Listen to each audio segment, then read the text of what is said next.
Hi there. It's weird that the intro music just cuts off. Like, we should be able to say OBS, no, do a nice fade out there when we change scenes. But anyway, that was the Christmas intro. It's Friday the 6th of December, and this is The Scoop. the UK's #1 video game podcast, if we do say so ourselves. My name is Graham Day, and I'm joined by the man that we call Bibby. But we call him a lot of other things when he's not around. But when he's here, we call him Bibby. I'll read. Bibby. You good, mate? Hello. Hi. Hello. Hi. We are here to give you our thoughts and impressions of the biggest, the best, and breaking stories from the world of video games. So strap yourselves in, get comfortable. We have a couple of stories talking about Fortnite, some PUBG, some ex-PlayStation bosses coming back from the dead to comment on the world of video games that they left behind, and some video games that are being left behind, like XDefiant. Plus, it's Friday, so you will get a roundup of !FF. That is the freest games for you today on this Friday.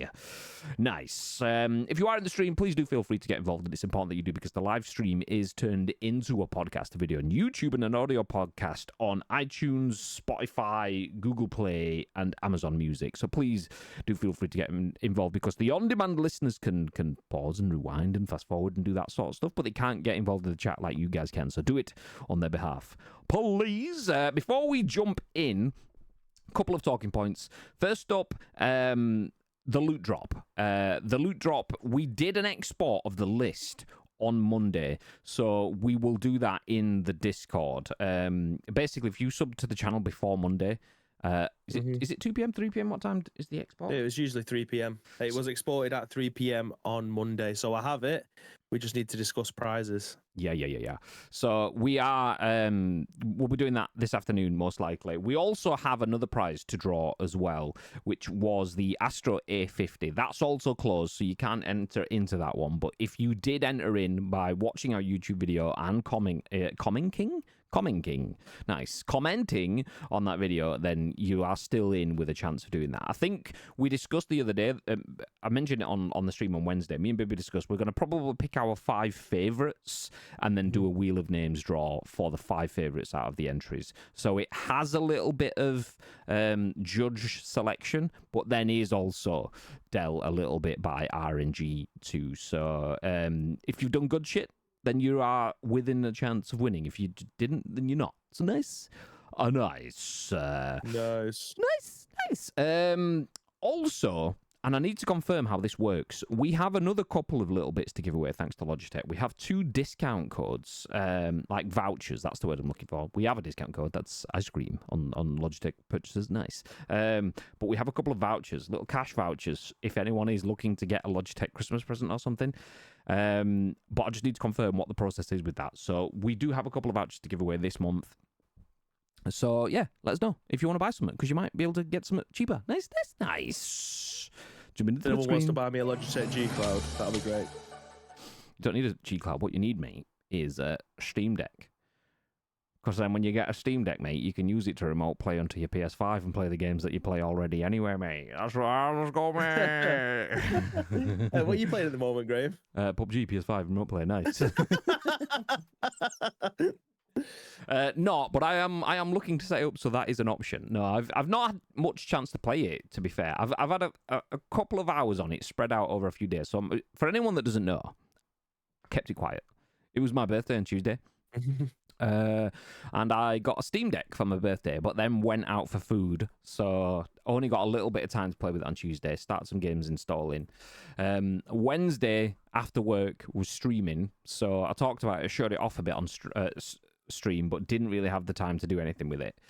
Yesterday was parents' evening, so finished at work and then went to Chloe's school and stuff, and then did my dailies and stuff, and it was bedtime. So this evening, I'm hoping I get a couple of hours to like get fully into it. So I've only had a little bit of time to play, and I can't remember what it's called. Was it Super Soccer Blast or something like that? Yeah, something like that.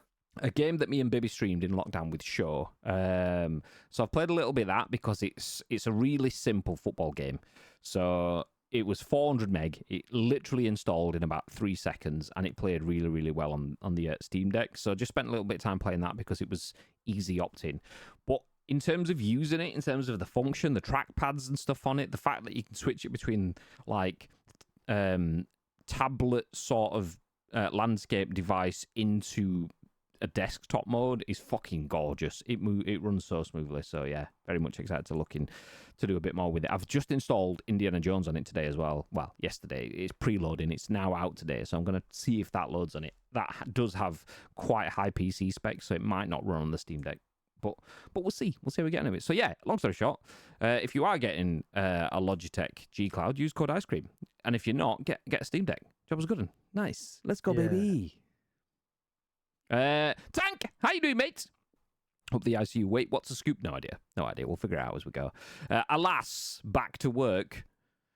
You're not alas, mate. You're a dude. You're a geezer. But yes, enjoy work. We're going to jump into games then. Games news. So we've got a few stories to talk about. Well, first up, we'll talk about Fortnite OG and how that's going to work with the seasons. Then we'll talk about PUBG creator Brendan Green giving an update on what he's been working on. An ex-PlayStation boss has commented on the cost of video games. One video game has felt that cost as XDefiant becomes the latest live service thing to bite the bullet. And then we'll talk to you about what games you can get for free on your Steam Deck or PC or whatever. But we'll let you know as we go. But Mr. Bibb... have you been watching any OG Fortnite stuff? Do you know what, Graham? I haven't yet because I was at football training last night when it went live, and then I'm not usually back in the house until about 10:30, so I went straight to bed. So I've not seen anything of it yet. However, super excited to jump back into it. Well, it gets even more exciting as I give you a rundown of exactly how that works. No, I can't because the fucking thing's not there. Pretend that this didn't happen. Nice, back in the room. Lovely. Fortnite OG will rotate Chapter 1 seasons every couple of months. This is written by Tom Phillips over at Eurogamer, and it says the original map relaunches tomorrow with ranked mode to follow. So if anyone doesn't know, Fortnite has gone OG. Obviously, there's shitloads of rocket launchers and lightsabers and flying perks and things like that, which a lot of people like and a lot of people don't like. So Fortnite has given an opportunity, giving you a way to use them or not. Anyway, we'll jump into the article. Epic Games has detailed a few more details on its much anticipated Fortnite OG mode, which brings back the game's beloved original Battle Royale island as a newly permanent addition. As previously suspected, Fortnite OG will rotate through the game's original Chapter 1 seasons. Today, we learned that these will begin with a season lasting until the 31st of January, so roughly 2 months. This means, of course, shorter seasons than the original Fortnite Chapter 1 featured, and shorter than the game's main Chapter 6 version, but we're all waiting for the meteor impact and the volcano anyway, right? So this is good news. I didn't really like the volcano, the meteor impact, should I say, when you crashed and left a big hole, and then you got those things that you and then jump for. Not me. Yeah. But we'll go into that afterwards. Fortnite OG will feature solos and squad modes at launch with both classic building enabled and zero build options. There you go. That's what we were talking about. So OG will have zero build. Other improvements from the original Chapter 1 will include modern building mechanics and traversal options to sprint, slide, mantle, door bash, and move while healing. Epic Games does not make mention of the very latest mechanics added in Chapter 6, such as wall jumping. As previously announced, Fortnite OG will feature its own distinct Battle Pass, which will feature 45 tiers of rewards. This is one of the 4 in-game passes now included in the £10 a month Fortnite Crew subscription and offers 3 skins plus other bits and pieces. Epic Games previously brought back its hugely popular original Fortnite map 12 months ago for a limited time, the launch of which saw the game hit 44.7 million players in 24 hours. Oof. Just a few. That's like the scoop on YouTube. Oof. Last weekend, Fortnite broke its own player record for a live concert event with 14 million concurrent players turning up to watch Eminem, Snoop Dogg as well, Ice Spice, and Juice WRLD. Juice WRLD. I'm sure he's passed away. I was going to say, that was a bit that confused me. But anyway, I didn't know that because Connor got into beef with Juice WRLD on Twitter or something. Did he? Yeah, don't know how. I think it was like a mistaken identity or something. Connor got like some angry tweet, or they asked him to take something down or something. I can't quite remember. But yeah, Snoop Joggy Jog. Snoop Joggy Jog. Nice. As we jump back. Okay, Fortnite OG will rotate Chapter 1 seasons every couple of months. So the end of January, the current Chapter 1 season will finish. It's a separate play arc from the main Fortnite map. So if you want to do OG stuff, that's a separate gameplay loop. It's got a separate battle pass, separate functions, solos and squads, zero build and build modes. So yeah, full different systems. What are your thoughts, Mr. Bibb? I've got so many, but ultimately they all come under the same banner in that I am genuinely excited to go back and play this. Like, I'm going to be the first to admit that when Fortnite first came out, it wasn't the graphics or anything that put me off. It was the building, and I hated it. Like, I couldn't get good, even though I had time back when that game first came out. I just couldn't work it out. Like, me and you talk about it all the time. Me and you both played it a lot in 2018, 2019, around there, going into 2020 around Christmas times and stuff. That would be the most favorable ways. And you would build the wall and then the ramp and then the wall on the ramp. And I would just be trying to take the fire whilst you started building, because I couldn't get my head around it. I was dog shit at it. And I very much fell into when the zero build came out, that was where I genuinely found my love for Fortnite, because it was a case of winning a gunfight rather than being shit at the gunfight and equally as shit at building. I now have a really good chance of being able to win games and take people out because I was half decent at the gunplay. So the fact that I'm now able to go back and enjoy the game from its origins, because we had a taster of it, don't forget, last year when Fortnite OG came out for a couple of months, I think around the same time last year. So the fact that we're now going to get this as a permanent mode in there makes me so happy to go back and actually put more hours into this game again. Now, I'm going to, again, first to say that I haven't played Fortnite for maybe 3 months at least. Well, in fact, it's more than that. It's at least 2 seasons, because the seasons didn't resonate with me. There was stuff in there that didn't want to make me log in and grind the battle pass out. I look at it and I go, I don't want a skin for that character. That character means nothing to me. It gets to this time of year and the battle pass turns into either a Marvel or a Star Wars themed battle pass, which definitely interests me. So I'm more than happy to go in and start to clear some of that stuff down. But having a second bite, or in this case, a third bite of the cherry and going back to play some OG Fortnite, it does make me regret wanting to play FIFA tonight and play some ICF. And I know the MC Fixer, the the captain or co-manager, will be furious at that statement. But I mean, I am at heart now a massive Fortnite fan when the season fits. Yeah, shall we say? I think that's the best way to play it as well. So there was a season, and it was like 2 seasons back now, that I did want to play, and I just never did. And it had some Marvel skins in it, maybe an Iron Patriot or something, and I can't quite remember. And I was like, oh, I'll do that. How long's left of the season? And that, I think, the fact that I kept asking that showed that I was enjoying other things, but wanted to jump into that. But the way I would play Fortnite was I would wait until all of the weekly missions were in, and then I would smash through 4 days, intense, max out the season, and take Optimus Prime or whatever it was that season away with me afterwards. Job's a good one. Nice. And I clearly wanted to do that again, but wasn't prepared to stop what I was playing. And I'm sat here now knowing I'm doing it again with, I know Fortnite's coming. I know this Fortnite Christmas, and I'm waiting for the Christmas Lodge or whatever it's called that comes back into Fortnite and so on, so you can go in and open your presents. Like when getting the fucking Millennium Falcon from the tree, fucking happiest day of my life. Not quite, but it felt like it was proper buzz. It was so good. yeah. Again, so immersive. They managed to get you in with stuff like that, and it's the shittest low-hanging fruit on the tree. I mean, no pun intended, because it was on a Christmas tree, but like having them being able to spin around, you could see the Millennium Falcon there, and it's wrapping paper, and you're like, oh, I wonder what this could be, and then it pops out, and you're able to spin around in it and shit, and have it as your glider. Like, that stuff is so immersive, and yeah, you're absolutely right. Well, it's that, and then there's Call of Duty, which has Warzone, which I enjoy anyway, just not Rebirth stuff. It's all or nothing for me. Get in, get gone, get dead, get out, go again. Angry as fuck. That's what the PUBG experience you want. Get that in fucking Call of Duty. So I've got Call of Duty, which has now brought it back, Prop Hunt, which I haven't played for 3 years. And I was talking to Nietzsche about it last night. I fucking loved Prop Hunt when it was back on not the original Modern Warfare, but Modern Warfare 2019 or whatever it was. It must be like 4 or 5 years then. Anyway, played it on that. Fucking loved it then. And then I was watching. Was it Twinks that was streaming last night? Tank. Was it? Or was it? I'm trying to remember who it was. It was one of the i5IL boyos. Yeah, man, Twinks. Yeah, so I was watching Twinks play last night, and just it's such a fucking buzz because you don't have to be good. The only skill in it is, can you hide an inanimate object in a place where it looks like it's meant to be there?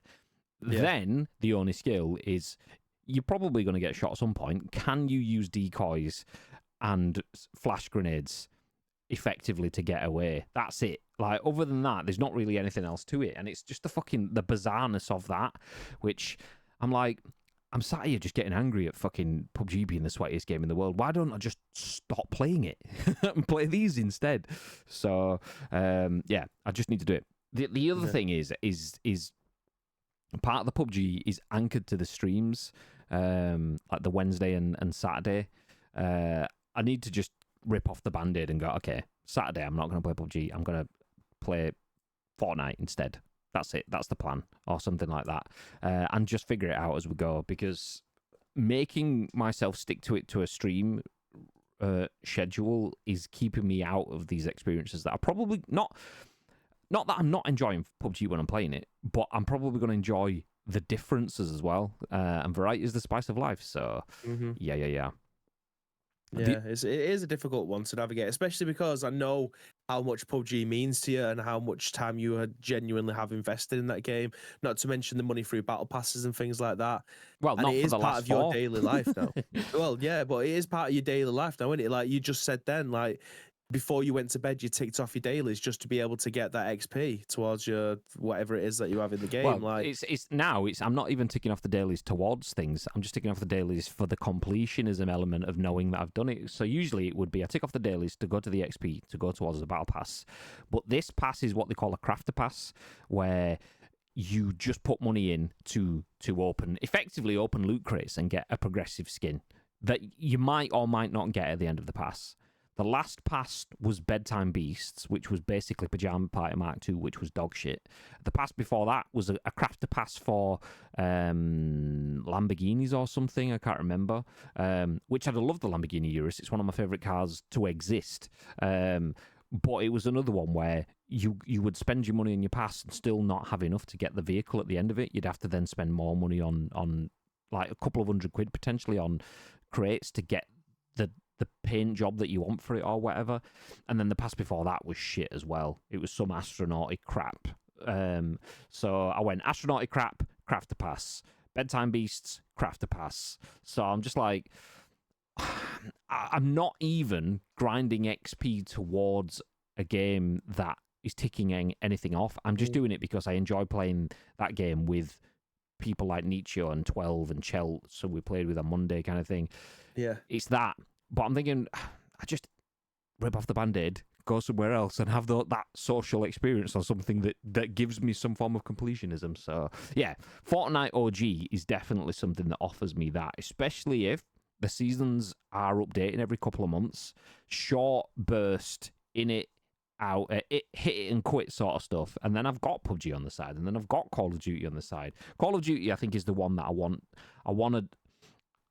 to get back into, because I spent years of my life, probably the same amount of time that I've spent in PUBG playing Call of Duty, is grinding through the Modern Warfares, the World at Wars, the early Black Opses and stuff like that, and then just moved away from it. I want to get back into that, and I feel like that offers content that is more aligned with me. So I feel like, yeah, get back into it.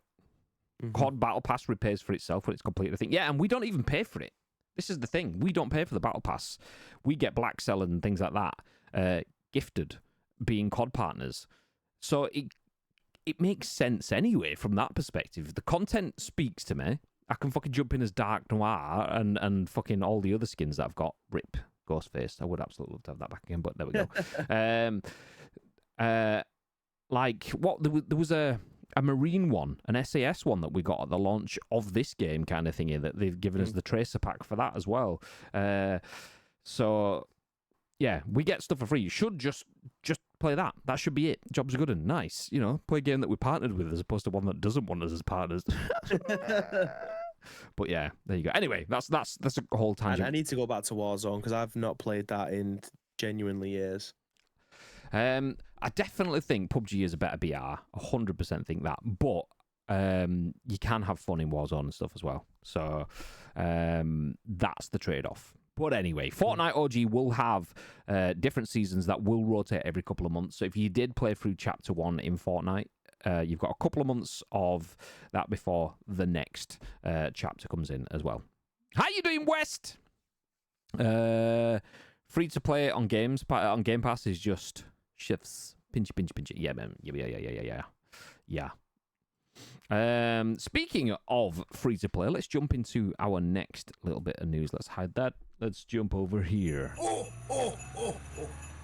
Chris Scullion at VGC has the next bit of news that says PUBG creator gives update on Prologue and Artemis, launches free tech demo Preface. So Brendan Green last gave information on Prologue 3 years ago. Has it been that much? Wow. Okay. Let's jump into the article. PUBG creator Brendan Green has shared new information on his studio's upcoming projects Prologue and Artemis, and has released a free tech demo called Preface Undiscovered World. Green, who's best known as PlayerUnknown, announced back in 2021 that he had decided to leave Krafton, the South Korean publisher that owns PUBG Studios and published PlayerUnknown's Battlegrounds, PUBG.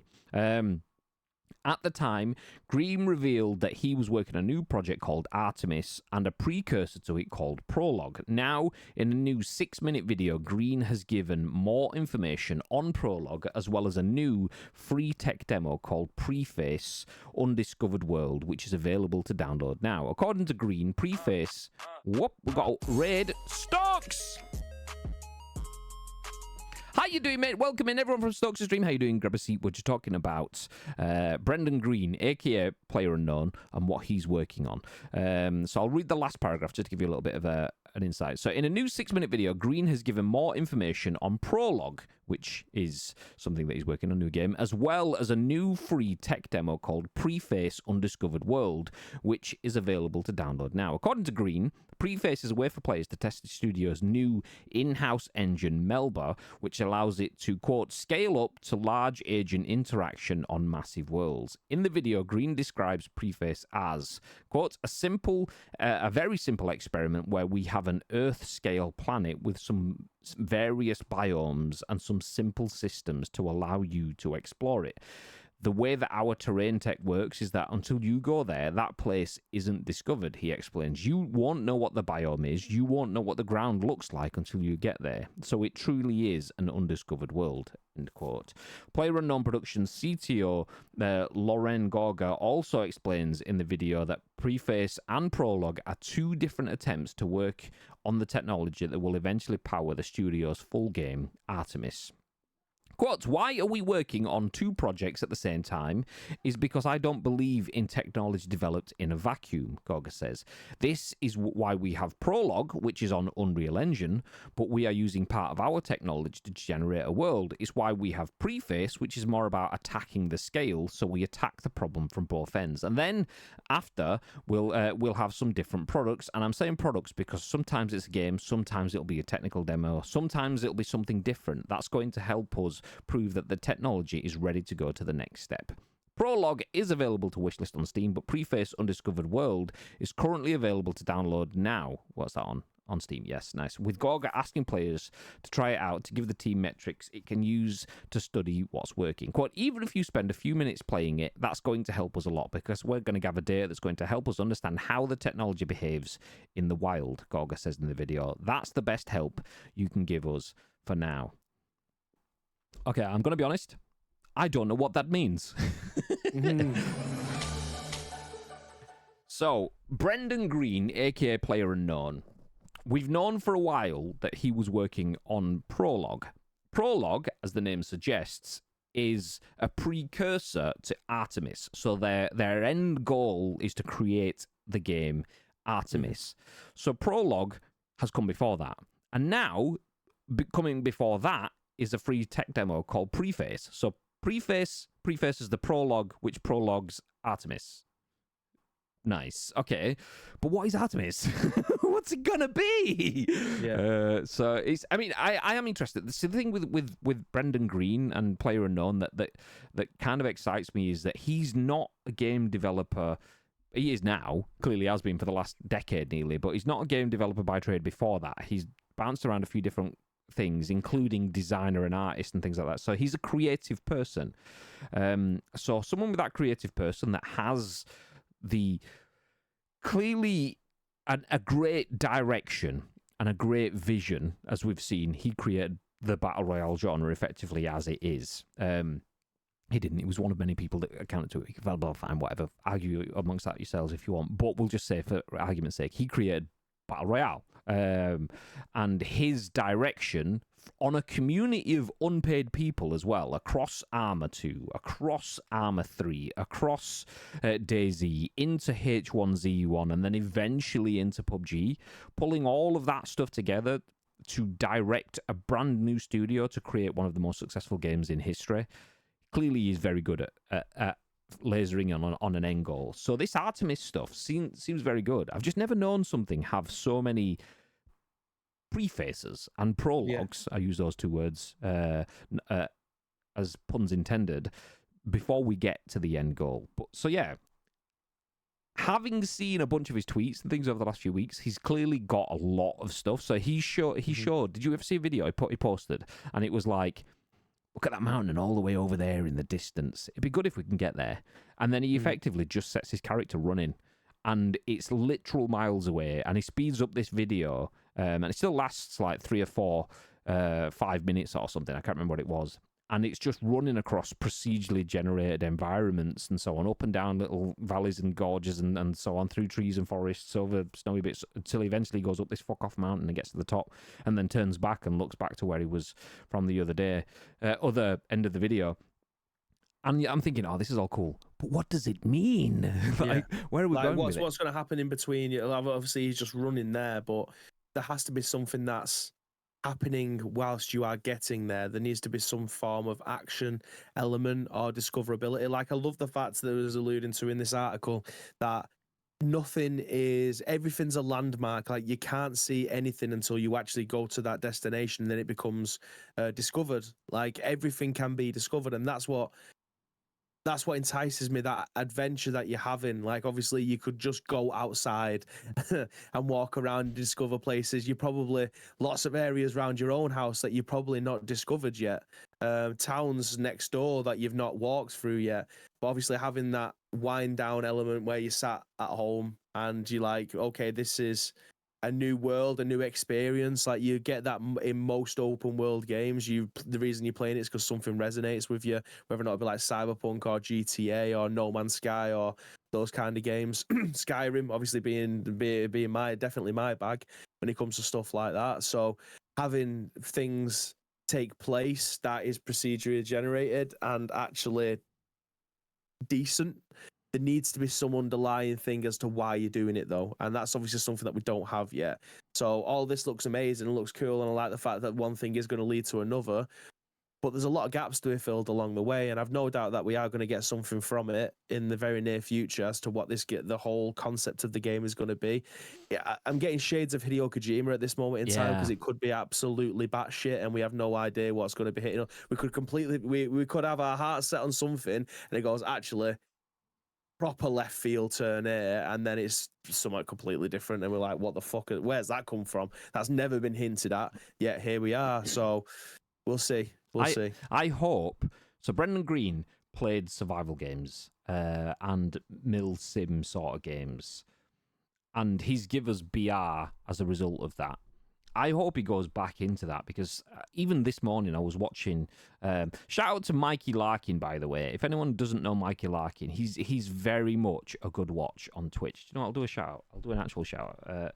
/shout out. Mikey Larkin. There we go. Very much recommend following. If you're into DayZ and if you're into funny comedy content, definitely a good watch. But I've been watching Mikey Larkin because he's been playing DayZ. I want that big, expansive, open world stuff. But DayZ is ugly as fuck. If PUBG is ugly, DayZ is ugly. Especially when you don't realize how ugly PUBG is until you load up PUBG on PC, and then you load up a bigger game on PC, like a Call of Duty or something like that. You see, PUBG console is like, ugh. PUBG PC is like, ooh, and then a COD or something like that, you're like, ooh, and you see the scaling, the difference in how very dare you, DayZ is beautiful. Nope. I suppose it depends on if you're on a modded server, because you can obviously it can look better than vanilla DayZ. But I get where you're coming from. I mean, PUBG on PC and console are night and day, but they're still ugly. I'm going to say ugly as in it's not a disaster class, but they are ugly in compared to most AAA games of the same caliber. Because let's not forget, PUBG is a AAA game. We can go on about it being an indie game all we want in its formative years, but it's a AAA game. 100%. Like the most played game concurrently in the world ever. No, it's never. That's it going free to play as well, and that no way is that indie. No chance. But I mean, I play PUBG, so I don't mind my games being ugly. I was watching DayZ because, despite being a bit fugly still, pardon me, it looks like PS1. It doesn't at all. But when you look at the textures of some of the buildings and so on, and this is modded servers as well. Sometimes you need a fucking mega rig playing the absolute tits mods to get it looking crispy, but for a lot of people, DayZ still looks clunky. It still has the noise when you're eating a can of tuna. Who the fuck eats crunchy tuna? What is that shit? And all sorts of other bits in it but it has something beautiful in it. There's a reason why thousands of people still play it, still watch it on Twitch. So if we can get, going back to the point, we can get something that does the DayZ thing, but with modern tech and modern visuals. Like, DayZ has never truly gone mainstream. PUBG pushed Battle Royale into the mainstream. That was like a less mainstream version of survival games kind of thing. Yeah. One sec, mate. Someone's just at the door. Yeah. So survival games have never really gone full mainstream. Nice look at baby's pajamas. Let's go, baby. So if that's what this is, if Preface is a tech demo that we can see expansive undiscovered worlds, that's the name of it, Preface Undiscovered World. If we can see how those, shout out PJs, if we can see how those environments can evolve into something that's much better, much more dense, much more dynamic, much more vibrant than we got in games like DayZ, that we get in games like Scum and other survival games, then we can push that through. I don't know if does anyone ever remember the first trailer for Prologue, where it was like a fixed forest at night in like a storm was kicking off, so you got the lighting of the lightning flashes, you got the movement of the trees, you got the audio of the rain and so on, and then it went from being a fixed camera perspective to it was almost like a panicked, rushed head turning. So just talking about the original trailer for Prologue. Don't know if you remember that bit. Yeah. So the one in the forest, was it? Yeah, exactly. So if we've got Preface being the tech demo, where we're seeing these forest environments and the world, and is that there? You got Prologue putting that, maybe I assume, could be wrong, into something a bit more linear and a bit more narrative-ish. Those then give you different experiences that hopefully will then build into something Artemis related. Nowhere in the world has it ever said that Artemis is going to be a survival game.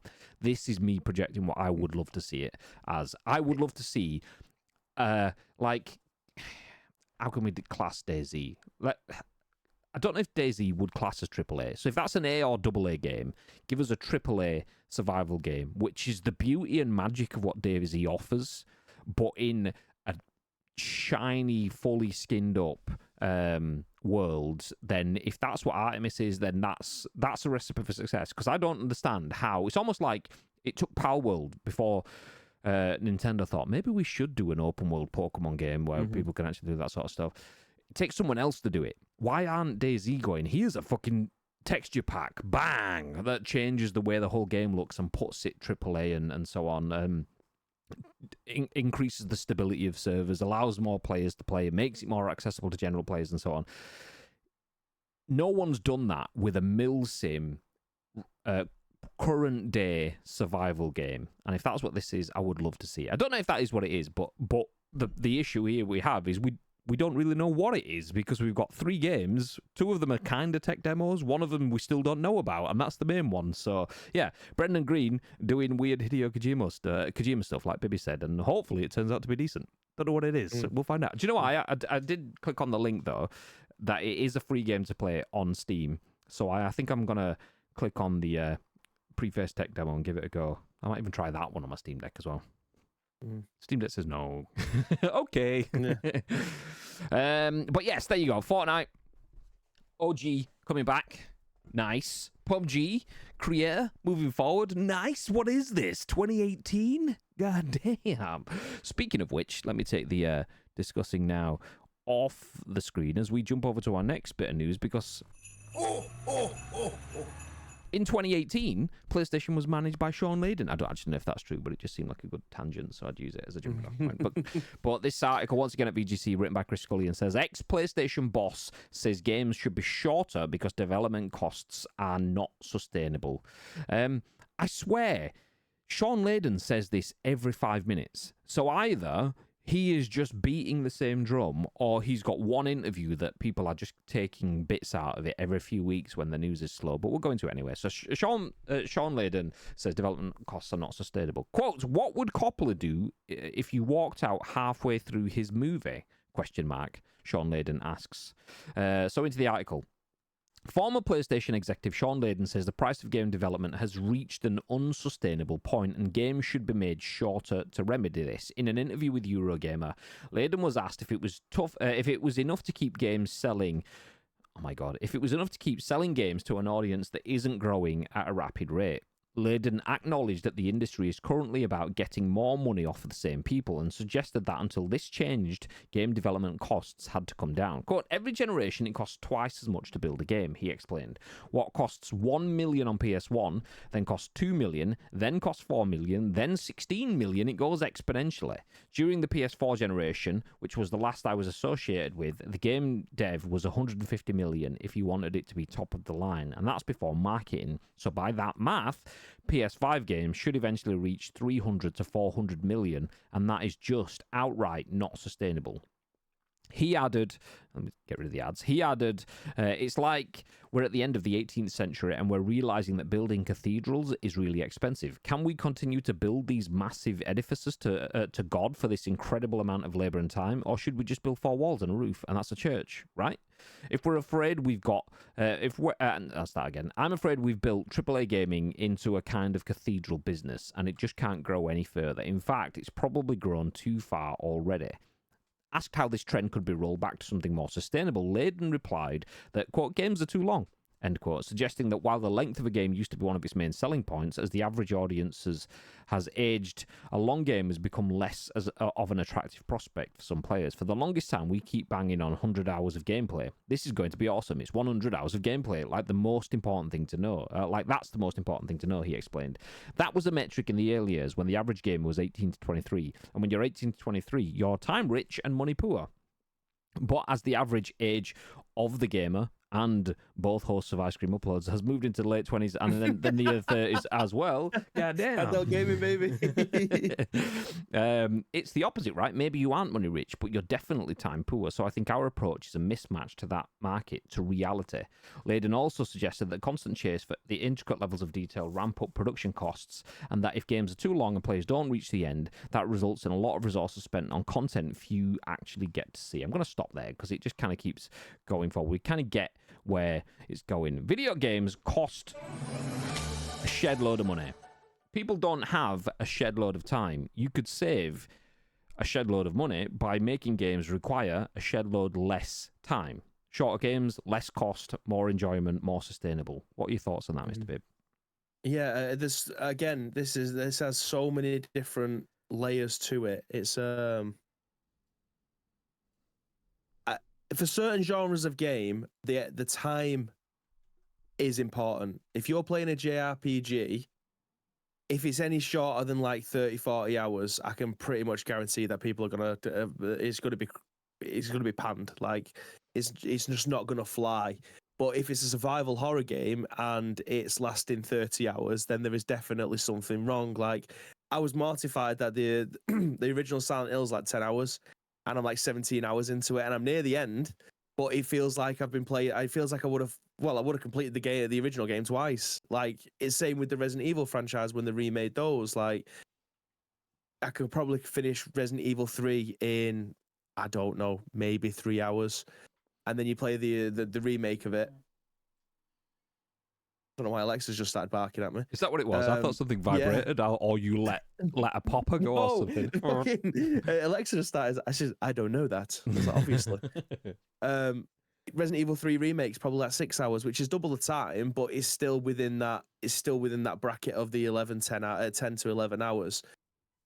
An MMO, if you get the base game and then the expansion, a year expansion, you're probably looking at about 30 hours. So again, what he's saying is right, but I think it definitely comes down to the genre of game. Like a first party single player experience, I've probably got no time for a 40-hour game, 30-hour game now. The multiplayer aspects of most people's lives now is their bread and butter. Like people aren't really as arsed. This is going to piss a lot of people off. But multiplayer is now the most dominant part of video games, and I don't think that I'm wrong in saying that. I also don't think that is something that people have never heard before. Like the single player aspect of video games nowadays is not the bread and butter of the industry. Multiplayer is, because that is where the companies can make all of their money back. They can make their entire budget back in 1 or 2 months through battle passes or paid currencies within the game for you to be able to 1 or 2 buy. days, depending on how big a pop it gets. Absolutely. So that is their bread and butter nowadays, and it's annoying to say because I am 100% still in the single player category, depending on what genre it is and how much I'm excited to play the game. Are the controls nice? Are the graphics nice? Is the storyline engaging? All of those things are boxes I need to tick before I continue with the game and look to complete it, because I've got a stack of games, as probably everybody else does, where the start game probably get 25% drop off because it's not sitting right with them, or I get 75% of the way. I love it, but something else has come out and then I need to go and play that instead. So it's a never-ending vicious circle that most of us are probably stuck in, especially with young families. But I'm 33 now. I'm very much in the time poor. Definitely, I'm definitely not money rich either. But I'm definitely at a point now where my boy, just 2 Lambos. Yeah, just the 2 Lambos. My boy's nearly 3 now, so like more and more of my time is going to be dedicated to him. He's going to want to go and play for a football team or continue going to gymnastics or whatever. So the time that I have at weekends is going to shrink even more, which is where the handheld aspects of my life is starting to pick back up again. So I can play it in between. I can sit downstairs and watch him do whatever the fuck he wants to do, roll around the floor. I can do all of that stuff. But actually sitting there for 5 hours a day is just not a viable option anymore. So my game time has just decreased. So a lot of the things what he's saying is right and resonates with me, but I do think it comes down to genres of games that people are interested in. I do like the fact that he's saying it though, because I feel like it's not getting said enough, and I do agree with what he's saying about make them shorter. Not because I want less game for my money, but quite often video games feel like they have to be a certain length to justify existing, so they just put shit in it. Obviously, we could mention the Assassin's Creeds and the XP grinds and stuff in that, but I won't go that way. I'll go towards TV. I don't like watching TV series from the 90s and 2000s because they all have 25 episodes a season, 45 minutes each, and you only really need to see 8 to 12 of those episodes. You'll get like the first couple of episodes, they start building something, then you'll get a throwaway episode as episode 3 and 4, then we'll go back to a little bit on 5, and then 2 more throwaway episodes as they do something else that doesn't really do anything. It just fucking pads the shit out. And that was the same thing. It was only when we started to get to subscription model stuff that people they realised that people can just not pay for your shit. So why are we going to fill in 20 fucking weeks of TV just for advertising revenues and stuff, whereas we can just give all 10 episodes now and make people blah, blah, blah. So they realised they had to be more creative with how they put content out and make it bang, because if there's shit loads of stuff, people in a world where people have so many distractions, they're not going to keep their attention fixed on you if you've just got filler. Like one of the worst for me was Arrow and Flash. Loved those seasons, those series, but it got very guilty of crap that just didn't happen and was pointless. And 3 episodes of a mini story that was bullshit that got forgotten as soon as you got past it because you're always back onto the real side and just like snooze. I do not care for watching 8 seasons of 25 episodes. I'll tell me what happens. I'd rather have a TLDR summary because fuck that. Whereas 10 episodes, yeah, I'll take that. 8 episodes, okay, same. 12 episodes, fine. 15 episodes, okay, wait, does it need to be? Does it need to be? Because like now you're pushing it. And then same thing with video games. Like looking at Mordor, the 2 games, Shadow of War, Shadow of Mordor, one is about 15 hours, one's about 20 hours. I'm like, okay, that's good. Because that's 3 to 4 to 5 days, depending on how many hours. Can you stop doing scoops on the damn Friday? Nope, no, can't, mate. Did you ever play that? I know. Sorry for interjecting here, but it's something that genuinely I was thinking about in the shower the other day because me and you just had the conversation about what you were playing on your Steam Deck and installing Shadow of War and Mordor.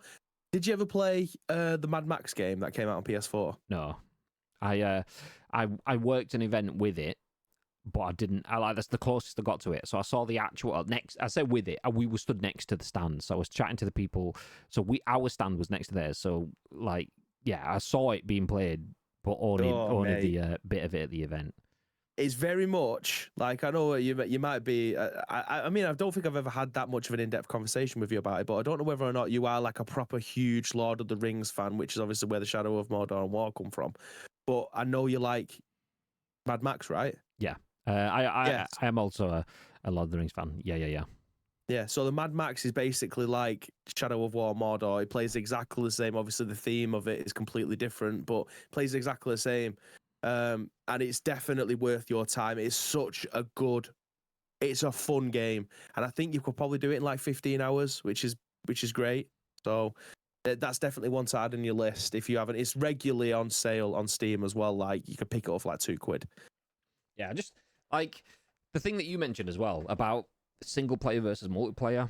I'm like, babe, I am very invested in single player games. I prefer the narrative experience of a single player game than I do playing most multiplayer games. But I love the social aspect that comes with playing multiplayer games with good people. But because my stream content is based around multiplayer content and keeping that going off stream as well means I don't always have the time to play single player stuff. So losing the internet the other week meant I played fucking Detroit Become Human, which was a phenomenal game. That's been sat on my fucking PlayStation since 2018. Like, so fuck, finally got around to it. But yeah, phenomenal experience. And there's so many good games out there. Games that are 10 to 20 hours is the sweet spot for me. 10 hours is might be too brief. 20 hours might be too long, but that's the sort of window. 10 could be perfect. 20 could be perfect. You never know. Somewhere around there. But that's it for me. So, Jedi Fallen Order. Love that game. Still got Jedi Survivor sat there waiting to be played. Still got Horizon Zero Dawn sat there to be played. Still got God of War sat there to be played. Still got Cyberpunk sat there waiting to be opened. Nice. Goddamn. So, yeah. I do agree with Sean Layden in terms of generally games should be shorter. There was a comment in the chat from JMK, I think it was, who said JRPGs need to be about 100 hours. Yeah, that's fine. But JRPGs and your full, all singing, all dancing, mega 3D immersive worlds, usually. So they have their different development costs and different development scales. They don't need teams of hundreds of audio engineers and so on working on it as well. And that's where the sustainability angle comes in, is if you're making AAA studio games, then you get AAA studio costs. And if you've got AAA studio games and costs, then get AAA studio content and sell on that. Don't sell on the 100 hours worth of content. Okay, let me catch up. There was penis jokes. G complaining that things are too long. Normally complaining that things are too short. Hey, I'm not complaining, mate. It's not me that complains. Which Wes just said. That's Mrs. Day complaining about things being too short. Yeah, I mean, it's not my problem, mate. It works for me. As my dad always used to say, rest in peace, Mr. Day. He used to say, "How big is it? It's big enough to fill a pram." There you go. That's all you need to know. Bosh. The reason they have filler episodes is to make it long enough to get money from syndication rights. Some of the yeah, exactly. Advertising bullshit. That's the bit I was saying. Didn't need that explaining, but thanks, David. Anyone else nervous when Bibby said, "Do you know what I was thinking about in the shower?" That's worth a sound clip. Listen, right. Some of my best ideas come when I'm in the shower. Thoughts. It's Hashtag shower thoughts. Like literally, I need like a grease-proof pen or something like that, just to be able to draw on the walls. So when I go back in afterwards, it's still there for me to be. I mean, Joseph used to have them. He used to have crayons for the wall in the bath. Like that kind of shit. Yes, because Joseph it's just you had and your the crayons. It was Joseph. It's just you and your thoughts in it. Like I can lock the door, no one's gonna come in, and it's just me in there for like 20 minutes with my own thoughts. I always think about shit in the shower. Like some of my like fucking epiphany moments come in the shower sort of stuff. So yeah, hashtag shower thought. Let's go, baby. I knew he was thinking of G. Yeah, well, yeah. Before the stream, he's like, "Oh, do you know what I was thinking about in the shower?" And it ended up being a conversation about how many fingers. No, actually, never mind. We'll talk about that elsewhere. Joseph was the only one allowed crayons. Bibby would eat. Yeah, good point. Fair, well played. Fair. Yeah, fair, nice. Fair. Fuck off with your shower thought, chat. Yeah, me and Nietzsche were talking about it the other week. There you go. Fun times. Shower shite banter. Yeah, video games cost a lot, is the summary from Sean Layden, which is understandable and ties us nicely up to jump into our final story before we start giving you free shits. Well, we're not giving you free shit, but we'll tell you where you can get it. This article, written for VG247 by Mark Warren, says XDefiant becomes the latest live service thing to bite the bullet, with Ubisoft set to shut studios and lay off up to 277 staff. Woof. Unfortunately, the journey became too much to sensibly continue, is the quote that comes with that. So the article says, XDefiant, Ubisoft's free-to-play FPS. Free-to-play? Did I say that, or did I say play? I don't know.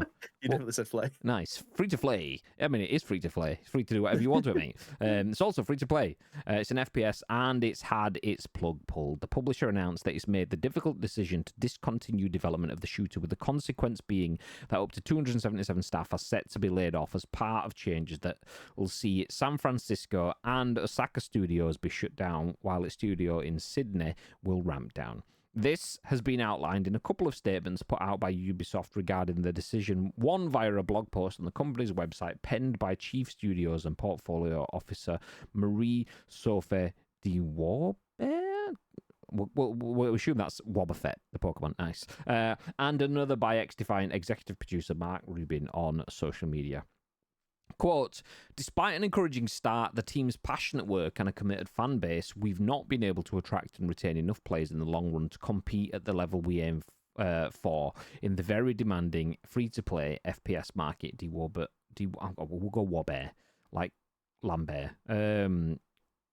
Dewarbe Row. As a result, the game is too far away from reaching the results required to enable further significant investment, and we are announcing that we will be sunsetting it. Concretely, that means that as of today, new downloads, player registrations, and purchases will no longer be available. Season 3 will still launch, and the servers will remain active until June the 3rd, 2025, out of appreciation for both our dev teams who worked on it and for XDefiant's active players, end quote. Rubin's message added that, quote, for those who purchased the Ultimate Founders Pack, you will receive a full refund. Players who made any purchases within the last 30 days will also be refunded.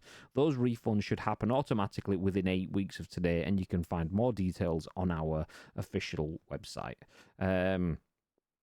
As part of the game's shutdown, Ubisoft says it's set to lay off staff, something we've seen way too much across the games industry this year, and that likely stings even more in this case, given news of it dropping so close to the holidays.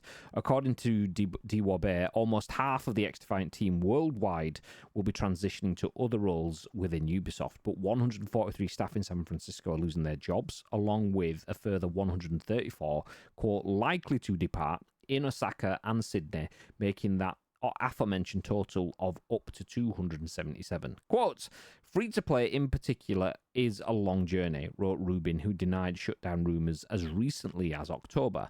Quote, many free-to-play games take a long time to find their footing and become profitable. It's a long journey that Ubisoft and the teams working on the game were prepared to make until very recently, but unfortunately, the journey became too much to sensibly continue, end quote. While it got to live a lot longer than Concord, the other high-profile shooter that a large company's taken out...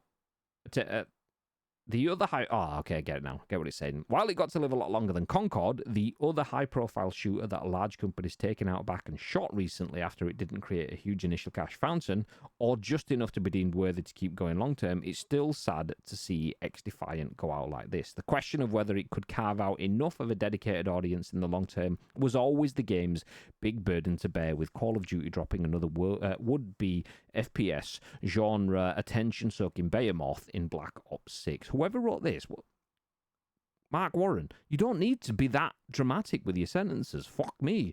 Anyway, Call of Duty is successful. And has now been given a pretty definitive answer by Ubisoft. Both Connor and Fran had posted things to say about the game. Do you know what? We'll leave it there. But okay. Bye, mates. XDefiant has become the latest live service thing to bite the bullet. Surprise, Bib? Do you know what, Graham? I genuinely am. I'm not usually, because anything that wants to try and contend with Call of Duty, especially because Call of Duty is free to play for the most part if you want Warzone. But the fact that it's obviously taken this year for them to be able to put it on Game Pass, I think that might have been the last, it bit the bullets with it, the last straw for XDefiant, because the player base that probably might not have got Call of Duty and continued with XDefiant, likelihood is they're already signed up to Xbox Game Pass and they've got a reason to be able to play the full version of Call of Duty Black Ops 6. So it is kind of devastating actually, because XDefiant went toe to toe, I think, for a large part of its life cycle with Call of Duty, and I think they did a lot of things right. But I feel like that opening season it lasted forever, and I feel like they didn't move fast enough when they had the player base. I don't think they give enough content out, new maps and things like that fast enough, and I think that's where people started to fall off. Because you can get, if they've only got 3 or 4 maps to contend with, then the fatigue hits quite quickly. There isn't enough game modes to keep people coming back to and things like that. So I don't know what this means for XDefiant in the future, whether or not they're going to move away from the team deathmatch capture the flag aspect and then just maybe do a battle royale instead and phase something else in, like XDefiant, and then a unique name to go alongside it, and just retire the full game as it stands now. I think they'll get rid of it all. I think XDefiant is now synonymous with failure. That brand just does not exist now for me. And if we're honest, XDefiant isn't really a great name. No. Like, what does it mean? At least Call of Duty, you understand. It's the Call of Duty. That's the point. The name came... Medal of Honor. Yeah, like, exactly. Yeah, it means something.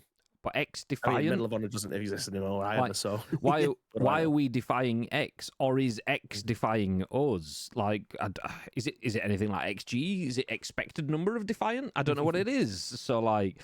I've just clicked on an advert in this. Nice. Great. So, yeah, for me, I am not surprised by this. Because... whilst I see good stuff around XDefiant, I remember, obviously, we are Ubisoft creators, and we have Ubisoft creators around us, so seeing the likes of Fixer and Wobbles and Tido playing this on Twitch, saying good stuff about it, it was never bad stuff, but it was never the best stuff either. And that's the key thing. Like, you will see massive games that people almost have to play like your FC 25 and stuff and go, yeah, this game's shit. But they'll still play it because it's a cultural, societal thing. And then you'll see You do it with games. PUBG. Yeah, exactly. Like, there's so many things that you hate about it, but it's in your daily grind. It's in your daily routine. The social circle is already established and stuff in there. And the same thing goes with your Call of Duties and so on. So XDefiant has to do something different. Or it needs to survive long enough for players to have it as a social part of life, something that's ingrained in their society. And it's not had that. It's the first iteration of a game that took a long time to get here. And it's not bad, but it's not special. Concord was not bad, but it's nothing special. Like, you're doing the same thing as my Call of Duty, but in a different place, where all of my friends aren't and where all of my skins aren't and so on. It's the exact same conversation that Xbox and PlayStation had when Phil Spencer said they lost the wrong generation. They lost that Xbox 360 generation when everyone built up their digital libraries. So people already have their attachment to their digital libraries on PlayStation. Xbox will always find it almost always insurmountable ever to beat that. And that's what Call of Duty is. That's the shooter that's in someone's digital library. That's what Fortnite is. That's what PUBG is. So is XDefiant just going to come in and say, we've not met before. I want to be your best friend. And your best friend is called Kevin. My name is Shmevin. I know we don't have all of the history that you and your best mate do. I know we didn't go to the same school like you and your best mate did. But I sound the same almost. So is that enough? You're like, no, that's fucking weird. And that's what XDefiant is as a video game. You've got a stupid version of a name and you're doing all the things that Kevin does. Fuck off, Shmevin. Nobody gives a shit. And it's that sort of stuff. Like, what are you bringing to the table that's different? Like, if you'd brought muffins, some extra cakes and stuff, maybe I'm thinking, Kevin's not brought me muffins or cakes for a while. Shmevin might be the one. Do you know what? Fair enough. Give me some treats and something different. Nice. But as it stands, me and Kevin went to the same school, mate. Get chuffed. Nah. It is. I mean, I hate working in esports is fantastic, right? Because you see everything from grassroots all the way up to world championships. Now, that's just me, obviously, someone who works in that part of the industry, so I get to see the whole bigger picture, rather than it just being the world finals, which a lot of people probably are paying more attention to rather than the grassroots stuff. Unless you are actually competing in the grassroots things, you probably don't pay that much attention to it. There'll be local events that are going on where you and your buddies can just pair up and go and take part in these tournaments. It might be stuff that's being done online, and with the main goal, obviously, making it to the global championships, which very much like professional football, you're looking at your top 1%. Your top 0.5% of people who are insanely good at the game, you probably never even get close to. You're probably the best amateur teams that are in the grassroots level. I'm saying this because I saw none of that with XDefiant. I see it with Call of Duty. I see it with eFootball. I see it with FIFA. I see it with all these other competitive games, League of Legends, Overwatch. You're probably going to see Marvel Rivals stuff, Fortnite. All of these games will have such a competitive background across the board, where people are either paying attention to what they're seeing on the screens because they're watching the global finals, or they're taking part in the grassroots stuff. None of which, and it might have gone under my radar, which then it gives you the even bigger point of, I never saw any of this. Now, I'm not saying that esports is the be-all and end-all and is going to be the thing that ends up propping your game up, but for a lot of people who are playing these sorts of FPF games, the best part of that is winning and playing in tournaments and getting ranking points and being top of leaderboards and being the best clan in the game and stuff like that. Whether or not you're a casual or someone that enjoys winning, all of those things point towards a esports structure from the ground up. And again, I didn't see any of that with this. Whether or not it's something that they was working towards, something that should have implemented a lot sooner. Maybe they should have advertised with Twitch at having XDefiant global events and stuff like that, where it is just invited esports orgs just to get this game front and center, because I think newsflash, a lot of esports tournaments are just marketing campaigns. I think that ties into all of it. Like, I don't know if you remember a few weeks back when I was saying, I think Ubisoft are kind of stuck. Like, and it might be when we're talking about Outlaws and not doing the bits and so on. Ubisoft are stuck in the same flawed processes, for want of a better phrase. I can't think of the word I'm trying to say. They do the same things that they've done for a million years. They always use the same creators. They always advertise in the same sort of ways, and nothing hits. And it doesn't matter if it's XDefiant, their own IP. It could be Star Wars. Star Wars Outlaws is a good game. I don't care what you say, it's a good game. It might not be the best game you've ever played, but it's good, and it deserved better than what it got. But they didn't really do anything with it. That you went to a gaming event and you could stand and get your photo taken with a droid. Nice one. Like, beyond that, it's all we'd sponsored, and it's always, let's put a bit of money on Shroud, let's put a bit of money on Lyric, let's put a bit of money on these people that are going to be massive and get a bunch of what we call vanity metrics. Nice one. 10 bajillion people watched it. But who watched it? Like, they saw it, but did they watch it? That you got viewers, but who actually looked? Or were they watching Shroud play another game on stream kind of thing? And that's the thing, is like, if Shroud plays it and puts it down and then goes back to playing CSGO, I mean, he didn't usually play that anymore, but let's say that's what he's playing, you know that he's not resonated with him. The fact that he doesn't carry on playing it after his sponsored segment means he either knows that he's cutting himself off for extra sponsorship because he's going to play it anyway, or it's not good enough for him to play. So either way, these players aren't picking up these games naturally and playing it because it doesn't speak there. So find different ways of marketing it. Either make the game speak to him and his audiences, or do something different. And that's it. Tito says they really need to innovate 100%. Don't just go, okay, we'll stick an advert on a bus, we'll sponsor a few big streamers, and then we'll do some key mailer-esque sort of level micro-influencer campaigns and stuff, and hopefully that'll be enough to do it. Nah, you need your big TV spots, or you need to do something that fully cuts through. And what that is not easy to say, because it changes depending on what's happening in the world, where people are digesting content, what content they're digesting. You have to do something big in the moment, and they don't do that. All the best thing they've done, in my opinion, in the last 10 years was they got Boss Logic to do a live stream where he showed how he made the case work, the pack shot, the key art for Assassin's Creed Valhalla. And Boss Logic, if you don't know, is a world-class artist. It designed some PlayStation cases and stuff, the Spider-Man stuff for the PS5 before it launched and so on.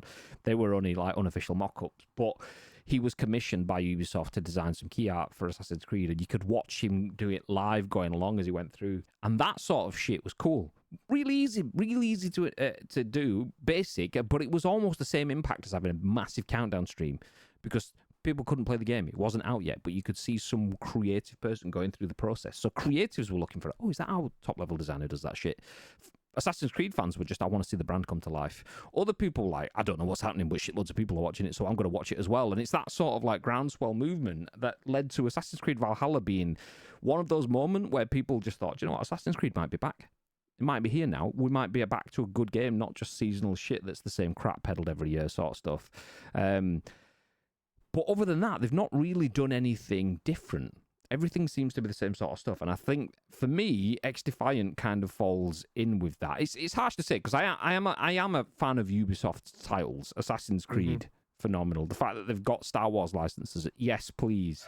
The fact that they're creative and they have everything on their portfolio, from top-level shooters and Rainbow Six Sieges and stuff like that, through to fucking Just Dance and Rabbids and so on. The fact that they are... The Division's massive. Yeah, phenomenal.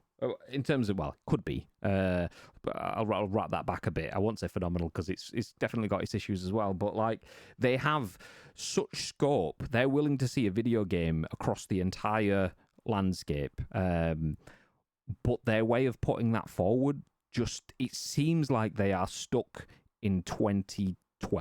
Like, do something for now. Think about what you can do for next year, not how you did it last year, kind of thing. And that comes back to XDefiant in terms of the same goes for the gameplay as well. Like, oh great, you've made a shooter, you're Ubisoft, and you make good games. People like your games, and it goes well. Doesn't work anymore. Like, because anyone can make a good game now, whether it's Inner Sloth making fucking Among Us, or whether it's what has he got? Game Machine, who's just made the 5-star rated game for Bethesda for Indiana Jones or whatever. Anyone can make a game as long as the conditions are right and the journey's right. So just because you're Ubisoft, who were the biggest brand in video game development in the entirety of Europe, doesn't guarantee you a seat at the table anymore. So don't just make me a game that doesn't have an identity. Make me a game that has an identity and find an innovative way of presenting it to me, and then we can talk. Nice. Annoyingly, they have some excellent IP, but they just don't maximize it. I also agree their marketing is shocking. It's not bad. I wouldn't use the word shocking. It's just not great, which means it's bad by definition, I suppose. Your marketing, if you're not marketing something well, then you are not marketing. That is the point of it. So they are ticking boxes with their marketing. They are putting good content out for people to see, but it's not the best content in the right places. You put the world's greatest advert in front of the wrong people, it's a wasted advert, and that's what it is for me. But I'm not saying they are doing the world's greatest adverts, but it's the wrong content in the wrong places, is it? Anyway, let's talk about right content in right places, and the right content for everyone is free shit. Nice. Yeah. So let's jump over to the next article, which is the first of a 2-part Free Game Friday, written by Morgan Park over at PC Gamer with extra contributors. This week's free game, I can't find. There we go. Is it another one of these? No. Yep. Okay. Do you know what? We had to do this last week or whenever it was when Bibby wasn't here. They just haven't bothered updating their page. Oh no, they have. No, they haven't. Yeah, they haven't. So I'm trying to figure out what it is. I've looked at the dates. So yeah, for anyone that can't see this, if you're listening to this as the podcast, basically PC Gamer have one page that shows their free games every week that they update. A couple of weeks ago, they didn't update it, and this week they haven't updated it. But I can see what the free game is because they always tell you what's coming next week. So it still says Brotato is free. It's not. Brotato finished being free at about 4 p.m. yesterday.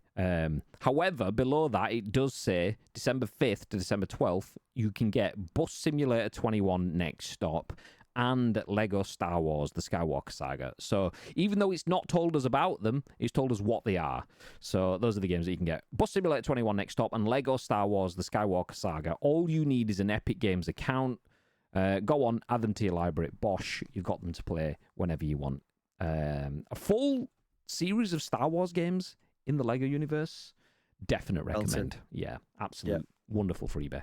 I mean, you must. Most people must have it by now because I think that they genuinely give it away multiple times across multiple different platforms. So chances are you probably already got it on one of your own platforms if you're not a PC gamer. So yeah, I mean, it's a great game nonetheless. Yeah. And if you're not a fan of that, don't worry. There's more. And shout out to Chris Scullion at VGC who has updated his article. Amazon Prime Gaming is offering a further 10 free games to mark its secret level series. The games all have links to the upcoming animated anthology.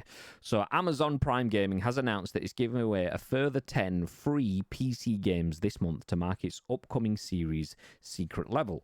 Released on December the 10th, Secret Level is an animated anthology with each episode based on a different game. Is this the one that was advertised during opening night live? If it is, it looked decent. Anyway, Can you remember? We'll leave that behind. To mark its imminent release, Prime Gaming is adding 10 more free PC games on top of the regular monthly games already offered to subscribers. The games either feature in Secret Level or are part of the same universe. As with Prime Gaming's usual monthly offerings, these games can be kept once claimed and can continue to be played if the member's Amazon Prime subscription ends in the future. I didn't actually know that bit. That's cool.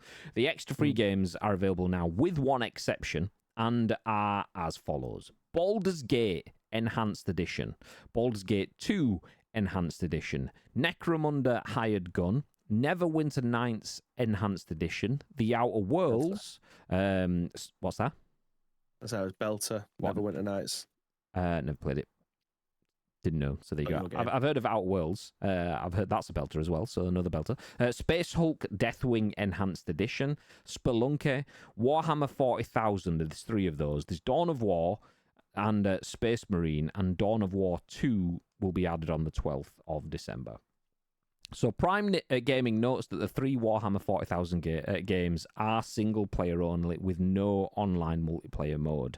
Amazon already previously revealed the other 17 games offered to Prime Gaming members throughout December, and December's games include titles such as Star Wars Bounty Hunter, Tomb Raider Underworld, Overcooked 2, Call of Juarez Gunslinger, Dredge, Quake 2, and Predator Hunting Grounds. So if you have Amazon Prime, make sure you link your accounts, get your Prime Gaming benefits, and get all the free shit, as well as subscribe to Ice Cream Uploads on Twitch with your free Prime sub. Yeah. Baby. Well, that's it. Nice. We finished. Thank you, everyone, for sticking around. Just a quick reminder, recap, should I say, for everyone that may have dropped in late. Fortnite OG will rotate Chapter 1 seasons every couple of months. Brendan Green, the creator of PUBG, nice. PUBG is working on Preface, which is a preface to Prologue, which is a prologue to Artemis, which is an Artemis to... fuck knows, I don't know. He's working on a bunch of stuff, but you can play Preface, which is a free game on Steam right now. It's more of a tech demo, but go check it out. Games are too big and expensive, says Sean Layden, ex-PlayStation boss. XDefiant clearly was too big and expensive because they've shut it down, and sadly, 277 members of staff could be losing their jobs. But it's okay because we've got free stuff to play, like Lego Star Wars and Warhammer games and stuff. Nice. Yes. Nice. Not making light of people losing jobs. It's shit. It sucks, but there we go. Okay, we're going to wrap things up. Thank you, everyone that has been stuck around in the stream for the last hour or so. Dr. Mike for the raid. Jay Stokes. Free game Friday. Nice. For getting involved. Tito for the FF. Also, I did a shout out for Mikey Larkin. Shout out to Mikey Larkin for following us yesterday and doing one of the coolest things I've seen on Twitch, by the way. I do like to try and justify why we're asking someone to follow someone, because every stream someone goes, you should follow this person, you should follow that person. And most of the time people think, I can follow who I want.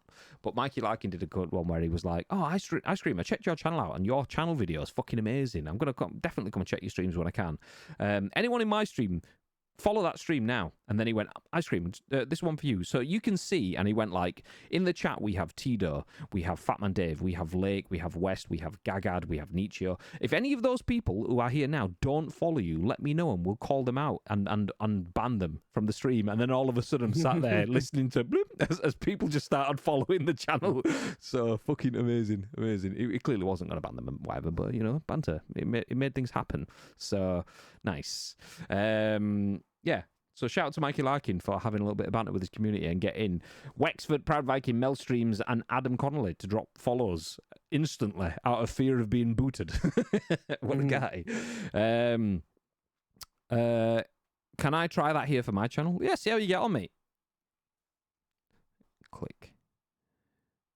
Hover. Tell me if it says anything. I'll hit this. Oh, fuck it, I'll hit it anyway. Boop. Bye. Ken, how you doing, mate? Gagad, I did see you, by the way. Sorry for ignoring you, but I'm just rude and ignorant. Tiffany, the 80s singer? Is that who you think of in the shower? Oh, Epiphany. Yeah, well, it's a bit of both, you know. Can't complain. Nice. Okay, we're going to wrap things up. Thank you for sticking around. We are going to bounce. We will be back tonight with some ICF action as Bibby and Fixer get all foosbally for your viewing pleasure. I will be back tomorrow up until about 2 p.m. for some PUBG stuff because I'm finishing a little earlier than I usually do to go out and go some Christmas markets, baby. So yeah, nice. Two streams, 2 days. The ones in Deansgate actually got cancelled. I don't know if that one was on your radar. Oh, no. I mean, we went round them the other day when we were in town on Tuesday for my birthday-ish stuff. So we've done a little bit of a meander. Okay. Oh, no, it was Sunday. Sunday. They was doing extra ones down in Deansgate that were like 40 small independent ones that wasn't just selling tat and sausages. So it was going to be other vendors down there away from the actual German Christmas markets. And it's meant to start today, but this Hurricane Gale thing that's coming over, this severe weather warning that's been issued, they've cancelled them now. So the 3-day event that they spent the entire week building now not going ahead. So nice. God knows what they're going to be doing with all of those things. Great success. I mean, Christmas markets are Christmas markets. I like them for being there, but we tend to just do like 1 or 2 and then we'll go to a fucking Wetherspoons or something like that because I'm going to spend £17 on 1 cup of warm mulled wine, or I'm going to spend £17 on one shit beer served in a plastic cup. Nah, you're all right, mate. So Go to that place that I told you about. Honestly, if I was to recommend one place after walking around the mall, that is the place that I'm recommending out of them all. What, that foodie place? Yeah, you actually getting good value for money, and the food was exceptional. There was we walked past something just off of Deansgate, where what's it called? Fucking the bottom of the town where all the bank shit is. What's that area called? Spinning Fields. There we go. Top of Spinning Fields, just in front of Australasia bar. There is a little, basically a chip van, one of those frites sort of van, and it had like the Italian, the French, the whatever, and the Italian one was like bolognese and pepperoni or something on, and cheese all over chips. Then the American one was like what's chopped cheese, but Philly cheesesteak. That's it, Philly cheesesteak on chips. And then so me and Daddy are like, well, maybe we go there for when we come in. I was like, yep, sold. Nice meat and chips, cheese, yes please, sold. But yes, anyway, that's what we'll be doing this weekend. What are you guys doing? Do feel free to let us know tonight or tomorrow when we get the streams out. But that's then. This is now. Anything else you'd like to add before then becomes the now, Mr. Bibb? Yes, it's my birthday on Monday. Is it? It's still my birthday month, though, so. 9/12 in the chat. That doesn't exist. But no, we'll be back next Friday with another episode of The Scoop. Thank you very much for joining us today. We haven't actually got that many left. I think if I just quickly bring up my calendar, maybe we've got 2. Yeah, we've got 2 left of this year. So that will be the... No, it's not. Yeah, well, we're working on the 20th, aren't we? So we've genuinely got 2 left. 13th and 20th left. So if you want to help shape those 2 remaining shows, there is 2 ways you could do so. First of all, find us on social media. This is @Ice Cream Waterless across all major social media platforms, or alternatively get involved with our Discord. All we need from you is a URL plus your thoughts and opinions. We will then give you our thoughts and opinions on the very next show, which will be what time? Next Friday. Mr. Graham Day. Maybe 10 a.m.-ish. We'll see. Nice. We'll see. Exclamation mark 912. No, we've already got a command for Bibby, because 912. I mean, what's 9 in German? No. There you go. That's it. There's Bibby's birthday shout out. Lovely. 9 is... No. 9 is... No. Nice. Manchester Christmas Markets 2023 mug. Yeah, they'll probably have them as well. They do a lot of recycling the mugs every year, which... You've ordered too many, mate. Don't give me none of this recycling bullshit. You've charged me a bajillion quid to hold on to this crappy little mug, and it says 2022 on it. Get in the bin! But anyway, that's that. Anyway, we're going to bounce. Thank you all for sticking around. Appreciate you dropping in. Nietzsche is off out on the beers tonight, so he's going to be recovering. Tito says, is it a Man City one? Careful it doesn't fall apart. Banter. And all the rest. Stick around for the raid. We don't know who it's going to be. We'll figure that out in the end slate. But until then, stay frosty, mother bitches!